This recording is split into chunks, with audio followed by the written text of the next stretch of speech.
My name is Michelle Brown. I am 29 years old and I run a cleaning business.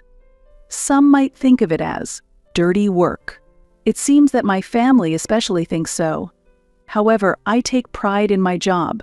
My company, Clean Life, which I started alone 7 years ago, has now grown into a mid-sized business employing 50 people, with annual sales exceeding $3 million. Yet, to my family, I was always just the janitor. This was particularly true for my brother Kevin. Kevin is 21 years old. He is studying medicine at a renowned private state university. His tuition fees amount to $60,000 per year. For the past 3 years, I have covered all the expenses that his student loans didn't, as our parents couldn't afford it and I wanted to support Kevin's dream. Lately, I often reminisce about my childhood. I remember the day I held my newborn brother for the first time in the hospital waiting room when I was 8 years old. "Michelle, this is your brother Kevin," my mother said softly, guiding me as I held the baby with trembling hands. The warmth of that tiny life still lingers in my palms. "Please help take good care of Kevin as his big sister, won't you?" My father's words sowed a sense of responsibility in my young mind, which would shape my life thereafter. Our parents both worked, my father in a local small factory, and my mother part-time in a grocery shop. Although not wealthy, they worked tirelessly to prevent us siblings from experiencing hardship. Since elementary school, it was my routine to take care of Kevin after school, helping him with homework and making snacks. Although we fought at times, we cared for each other and were close siblings. Kevin's aspiration to become a doctor was sparked by an incident in the winter of his 2nd grade. He suddenly developed a high fever and severe cough. At first, we thought it was just a cold. However, that night, Kevin's breathing became labored. "Michelle, it's hard to breathe." I remember the midnight visit to the emergency room, his face pale and with an oxygen mask, rushed into the examination room. Diagnosed with severe pneumonia, he was immediately hospitalized. With our parents unable to take time off work, I, then a high school student, skipped school to care for him. "Don't worry, I'm here with you," I reassured Kevin as he lay crying with an IV drip. We stayed in a 4-person room.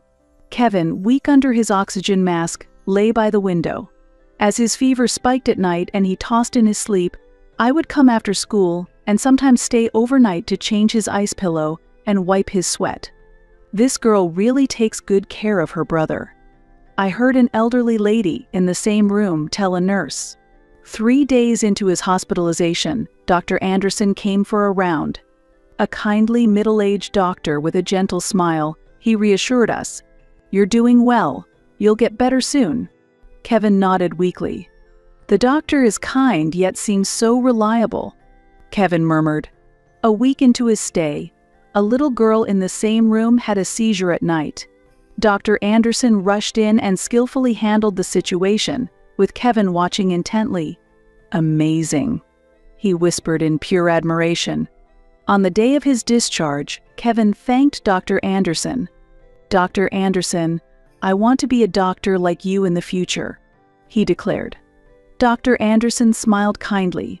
"Well then, you'd have to study hard. And remember to always be kind," he advised. "Yes, I'll do my best while learning from my sister," Kevin responded. As we left the hospital, Kevin looked back at the ward.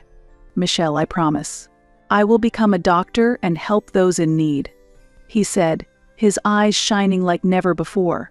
That experience was what sparked Kevin's dream of becoming a doctor. Afterwards, I started working part-time in cleaning to help with household expenses and to contribute even a little towards my own tuition. Initially, I thought it was an embarrassing job. However, I soon realized that cleaning requires invisible effort and definite skills. My first job was at a small local clinic. Early in the morning, I polished the waiting room floor, wiped the windows, and cleaned the toilets. The clinic director once told me, "Thanks to you, Ms. Brown, our patients can receive their treatments in comfort." Those words profoundly changed my perspective on cleaning.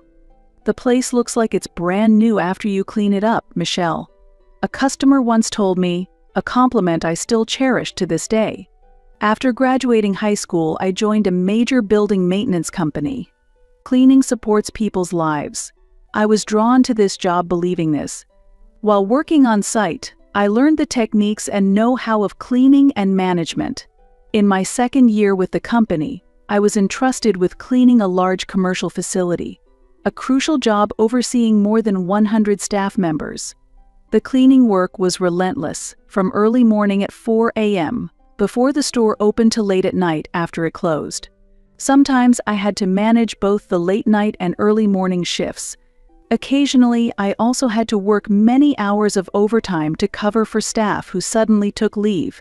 Those were incredibly busy days, but the experience became a valuable asset to me.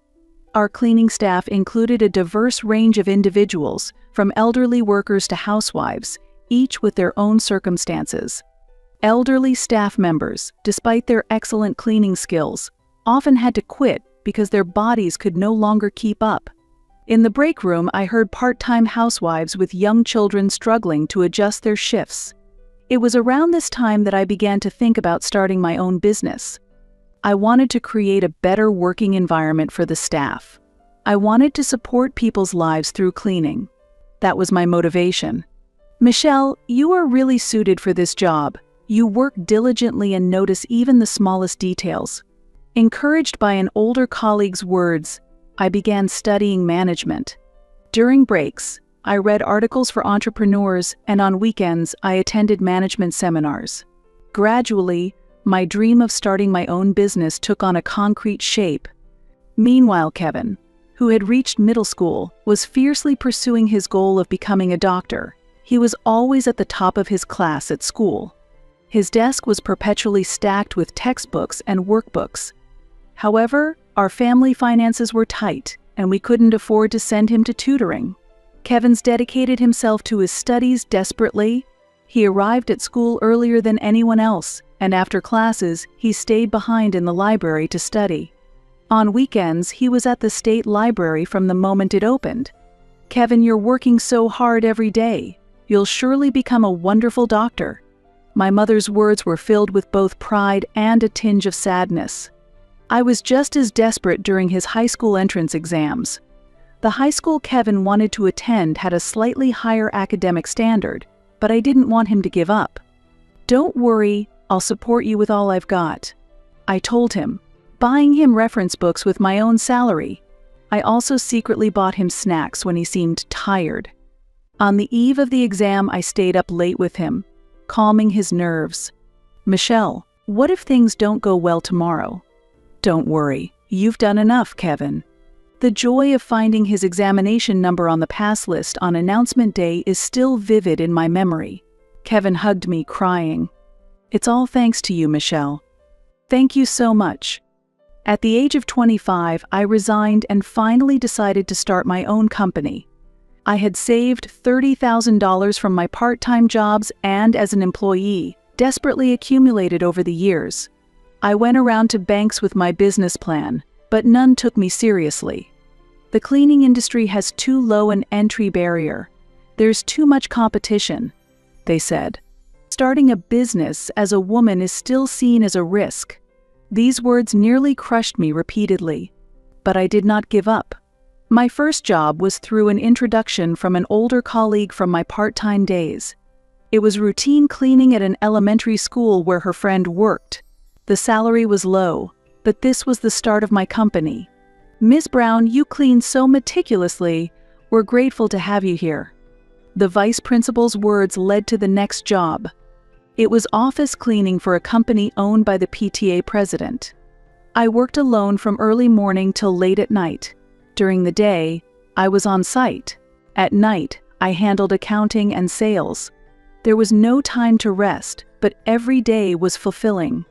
One late night while cleaning an office, a young employee who was working overtime approached me. Ms. Brown, it must be tough working so late every day. No, I'm happy to be of help to someone. That conversation led him to introduce me to clean his company's office. Gradually, I began to receive more jobs and became busier. I was able to hire a few employees. and the company was doing well. Then one day, a fateful call came. "Michelle, I got into medical school." Kevin's excited voice came through the phone. His dream had finally come true. "Kevin, I'm coming right away." After receiving the call, I couldn't stay put. I rushed to the university during a break at work. The moment we found his name among the accepted students, we hugged and rejoiced together. However, our parents' expressions were complex. Medical school tuition is over $50,000 a year. My mother's voice trembled. "We can't afford that." "I'll pay for it," I blurted out without thinking. The company was doing well, but sourcing such a significant amount every year was not easy. "Michelle, that's too much for you," my father said, concern etched on his face. "It's okay. I want to do everything I can for Kevin's dream." Overwhelmed with gratitude, Kevin burst into tears. "Michelle, I will definitely repay your kindness." Inspired by his words, I worked even harder. Every day, I went out to secure new contracts, striving to minimize labor costs by working on site myself. Seeing my relentless work, one of my employees approached me. "You're pushing yourself too hard. Let us help with what we can." I took his words to heart and began delegating more tasks gradually. The company steadily grew, and the number of employees increased. However, in exchange, I drastically cut back on my personal life. I refrained from buying new clothes and worked even on holidays. Yet, whenever I saw Kevin striving in medical school, all my fatigue seemed to vanish. However, Kevin's acceptance into medical school gradually changed our parents. The first sign of change was at a family memorial service. "Our Kevin has been accepted into medical school," my mother proudly told each relative. With each telling, she received praises like, "Impressive," and "How commendable," and her face lit up with pride. When an aunt asked, "Is Michelle still in the cleaning business?" my mother's face clouded over slightly, and she answered vaguely, "Well, yes." My father also changed. He began to bring up Kevin at his weekly chess gatherings. "My son says he's going to be a neurosurgeon." "Ah, your son is really something else." The accolades from his peers seemed to inflate his ego gradually. One evening during dinner, while I was discussing a new contract at work, my father interjected, "Michelle, how long do you plan to keep doing that kind of job?" My mother chimed in, "Right. Kevin's classmate might introduce him to a medical office job.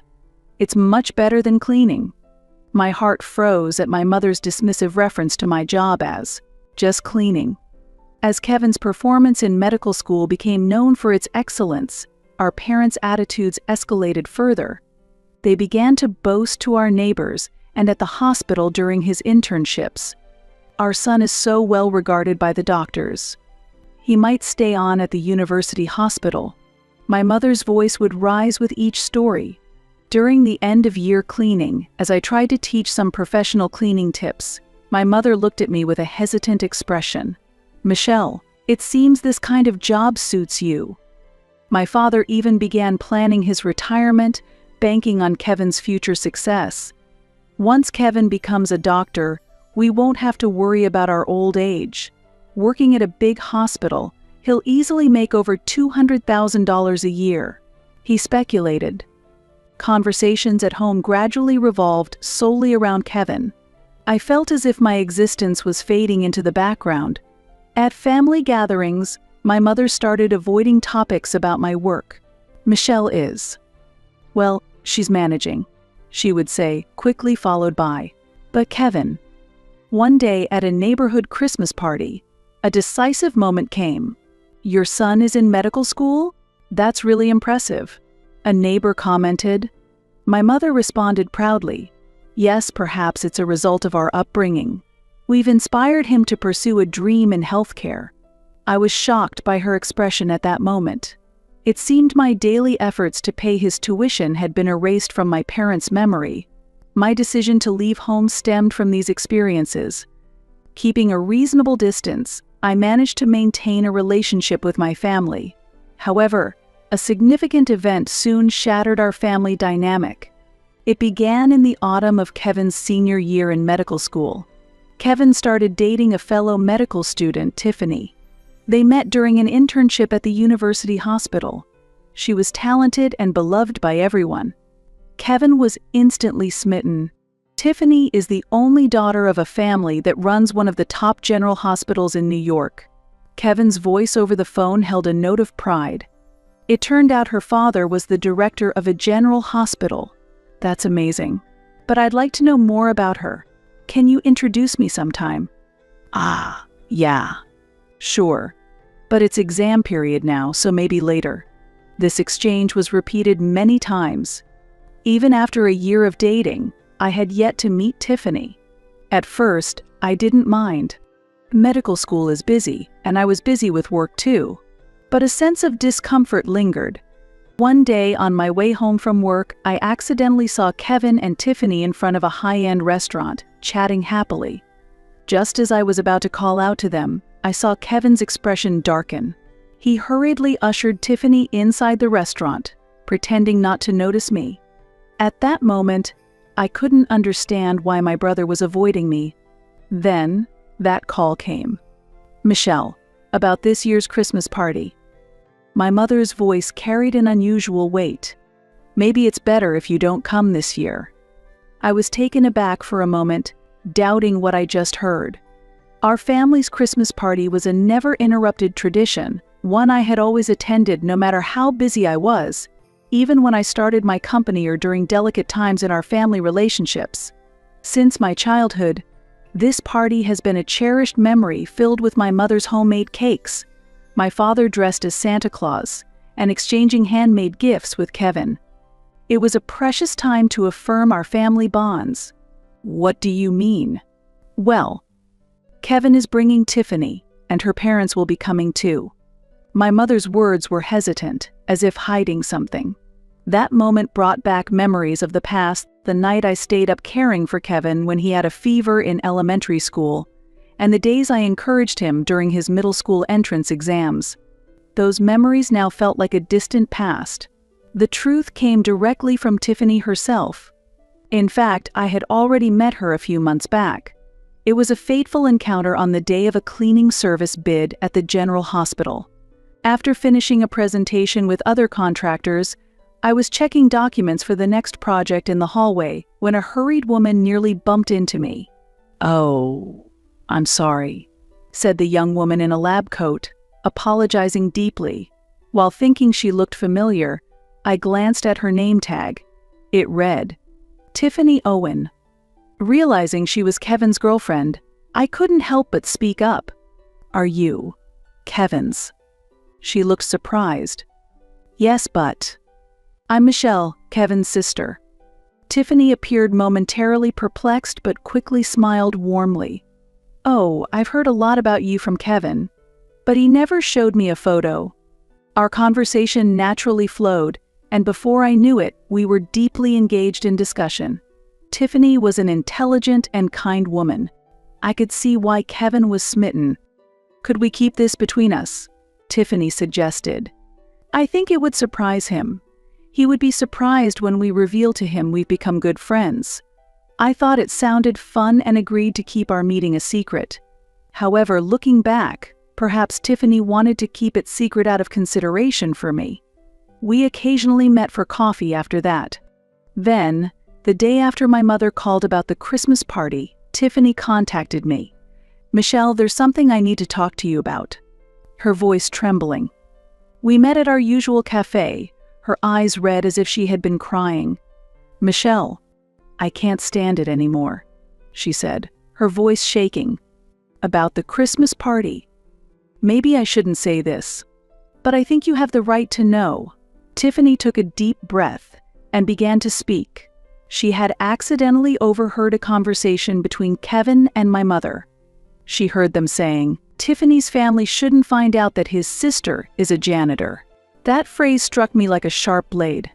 If they find out about Michelle being a janitor, Tiffany's parents might not accept our relationship, and it could even affect my future career prospects. I felt as if my 24 years bond with my brother crumbled in an instant. Kevin had proposed excluding me from family gatherings, seeing me as an obstacle to his future. When I heard these words, something quietly but surely broke inside me. More shocking was my parents' reaction. "Don't worry, Michelle will understand. Considering your future." The world of medicine is really special. They seemed to sympathize with Kevin's reasoning, as if my feelings as a daughter were less important than maintaining a social facade for my brother. Since childhood, I had lived with the phrase, "because you're the big sister," and sacrificing for my brother had seemed natural. But now, that natural felt profoundly unstable. Tiffany continued, "Actually, I've kept it a secret from Kevin for a long time, but my mother has been a janitor at a hospital for over 20 years. She met my father there and they married, but she continued to work even after marriage. She worked with pride." Tears welled up in her eyes as she spoke. "My mother always said, cleaning is an important job that protects people's lives." Deep gratitude for her mother shone in Tiffany's eyes. I pretended I didn't hear their conversation and said at the Christmas party, "I'd like to meet your sister." Then Kevin. He called the cleaning job embarrassing and referred to you as just a janitor. Tiffany's tears spilled over as she spoke. "I can't believe them anymore. They're people who think of my mother's job in such a way," Tiffany said as she looked down, trembling. That night, I stayed late at the office, lost in thought in front of my computer. Displayed on the monitor was the payment history for Kevin's tuition fees, amounting to over $100,000 over 4 years. I had covered his day-to-day expenses and the shortfall in his tuition by taking out loans, on top of my own contributions. It was the crystallization of my sweat and tears.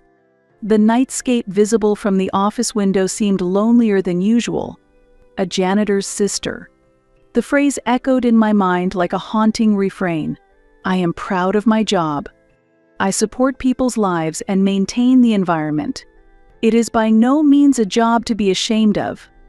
Days of sleeplessness filled with anger came, followed with sadness. The next day, I received a brief message from Tiffany. "I've decided to break up with Kevin. I cannot be with someone who dismisses my mother's life like that. Michelle, thank you for everything." Perhaps deep down, I had sensed this outcome, but I hadn't expected it to come so soon. That night, I made a difficult decision. I stopped paying Kevin's tuition fees. A few days later, a notice of unpaid tuition arrived at the university for Kevin. Confused and angry calls came from both my parents and Kevin. "What is this? Didn't you promise to pay for the tuition fees?" My mother's voice was frantic. "Michelle, what happened? Kevin's future depends on this." My mother cried, and my father yelled at me. But my resolve was firm. If having a janitor for a sister is embarrassing, then you don't need assistance from me. I responded calmly, "Let Kevin find his own path. It will surely be a good experience for him." Kevin, in a panic, called me. "Michelle, please. Pay the tuition fee." "Why?" I asked calmly. "Am I not just a shameful janitor?" "That's not it. I was wrong. I'm sorry." "Kevin," I said quietly, "you were ashamed of my job, of my existence, yet you still want to accept my money. Our parents called every relative, but no one offered to help Kevin. Ever since Kevin had entered medical school, our parents' haughty attitude had exhausted our relatives' patience. Eventually, Kevin decided to apply for a scholarship and started a part-time job. A month later, Kevin visited my workplace. He had lost a lot of weight. "Michelle, I'm truly sorry," he said, apologizing deeply. "I've applied for a scholarship and started a part-time job. I'm going to continue my studies on my own." His voice lacked its former arrogance. The situation with Tiffany made me realize. She told me how important and honorable cleaning work is, how wonderful the job you do is. Someone who doesn't understand that shouldn't be a doctor. I listened silently to his words. "Your company. It's really impressive. I didn't realize it before. I'm truly sorry. Entering medical school made me think I was better than others. His eyes surveyed my office. There's nothing to be ashamed of anymore. Rather, I'm proud. Seeing the smiles of the people working at your company made me understand, he said. I spoke after a moment's thought. From now on, you stand on your own, but if you're really in trouble, you can come to me. Kevin nodded, tears in his eyes. Thank you. But I'll try to do it on my own as much as I can. I think that's how I can apologize to you. Months passed, and Kevin truly changed. He worked part-time at a local clinic on weekends and as a tutor on weekday evenings. Kevin began to visit sometimes to talk about his experiences in medical school and his future dreams. I want to open a clinic in the community in the future. Not one for the wealthy, but a place where everyone can feel secure. His eyes no longer held vanity or pretense, but a firm resolve. From time to time, my mother called. Michelle, I'm really sorry for trampling over your feelings. Her voice laden with deep regret. My father sent a letter. Michelle, my daughter, I am proud of your strength. We were wrong. If you can forgive us, let's be a family again. I've put off responding. I need time. But I believe that one day we can come together as a family again. A year later, Kevin started an internship at a local clinic, which, incidentally, my company was contracted to clean. Dr. Kevin really understands the patient's feelings. A nurse commented one day. Kevin chatted amiably with the janitors and became a doctor who empathized with his patients' anxieties. Now, our sibling bonds might be stronger than before. Not based on ideals or pretenses, but on a reality where we understand each other. And Kevin came to understand the true value of cleaning work. It's not just cleaning. It's a job that proudly supports people's health and peace of mind.